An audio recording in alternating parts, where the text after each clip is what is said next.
Hi hello welcome back to my channel Sonu Juhi's kitchen.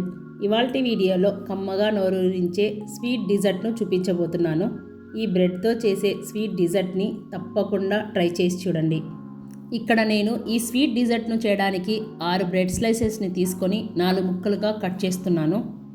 మీరు కావాలంటే ఒక్కొక్క బ్రెడ్ను 6 ముక్కలుగా అయినా చేసి తీసుకోవచ్చు.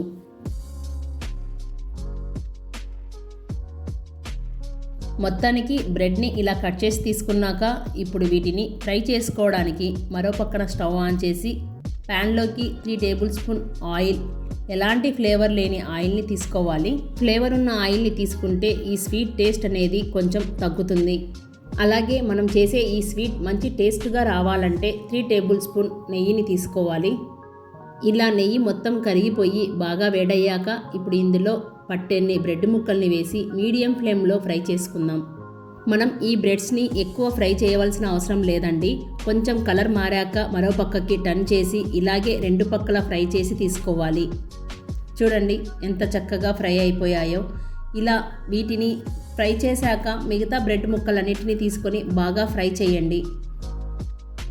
ఇలా ఫ్రై చేసిన ఈ బ్రెడ్ ముక్కల్ని ఒక బౌల్లోకి తీసుకొని పక్కనుంచండి. రెండోసారి ఆయిల్ అనేది ప్యాన్లో లేకపోతే ఇలా కొంచెం నెయ్యిని కానీ లేదా ఆయిల్ని కానీ వేసి బాగా ఫ్రై చేసి తీసుకోవాలి.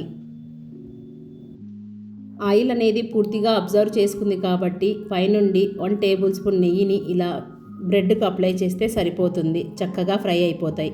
ఇప్పుడు స్టవ్ మీద గిన్నెను పెట్టి పాలను వేడి చేసుకుందాం. మనం ఈ రెసిపీ కోసం గేదె పాలను కానీ అలాగే క్రీమ్ పాలను కానీ యూస్ చేస్తే టేస్ట్ అనేది చాలా బాగుంటుంది. నేను ఇక్కడ 2 కప్స్ పాలను తీసుకున్నానండి. ఈ పాలు మరిగేలోపు మరో పక్కన 1/2 కప్పు పచ్చి పాలను తీసుకొని ఇందులోకి 2 టేబుల్ స్పూన్ కస్టర్డ్ పౌడర్ని వేసి ఉండలు లేకుండా బాగా కలుపుకోవాలి.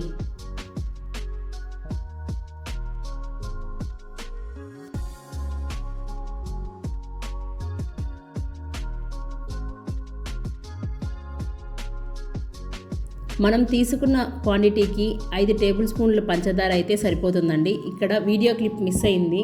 మీరు స్వీట్ ఎక్కువగా తినేవారైతే ఇంకో 1 లేదా 2 టేబుల్ స్పూన్ల పంచదారను యాడ్ చేసుకోండి. ఇప్పుడు ఈ పాలల్లోకి కస్టర్డ్ కలిపిన పాలను వేసి బాగా కలుపుకోవాలి. ఇలా కస్టర్డ్ పౌడర్ను బాగా కలుపుకున్న తర్వాత పాలల్లోకి యాడ్ చేయండి. లేకపోతే కస్టర్డ్ పౌడర్ అనేది ముద్దలు కడుతుంది. ఈ పాలను ఇలా కలుపుతూ 2 నుంచి 3 నిమిషాల పాటు ఉంటే ఇదంతా చిక్కపడి క్రీమీ స్ట్రక్చర్గా వస్తుంది. ఇలా మరిగించేటప్పుడు మంచి టేస్ట్ కోసం 1/2 టీ స్పూన్ ఇలాచీ పౌడర్ని వేసి బాగా కలుపుకోవాలి. 1-2 నిమిషాల తర్వాత చూస్తే పాలు అనేవి చిక్కబడి క్రీమీగా అవుతుంది. ఎప్పుడైతే ఇలా చిక్కబడి క్రీమీగా వస్తుందో అప్పుడు స్టవ్ ఆఫ్ చేయండి. అయితే ఇలా చేసిన కస్టర్డ్ పాలను ఇలాగే వదిలేయకుండా 1 నుండి 2 నిమిషాల పాటు బాగా కలుపుతూ ఇది చల్లగయ్యేంత వరకు కలపండి. ఇలా కలపడం వలన పాల మీద మీగడ కట్టకుండా ఉంటుంది. అలాగే ఈ పాలల్లో యాడ్ చేయడానికి డ్రై ఫ్రూట్స్ను సన్నగా కట్ చేసి పెట్టుకున్నాను. ఇలా కట్ చేసిన ఈ డ్రై ఫ్రూట్స్ని మనం కాచిన పాలల్లోకి కొంచెంగా తీసుకుందాం.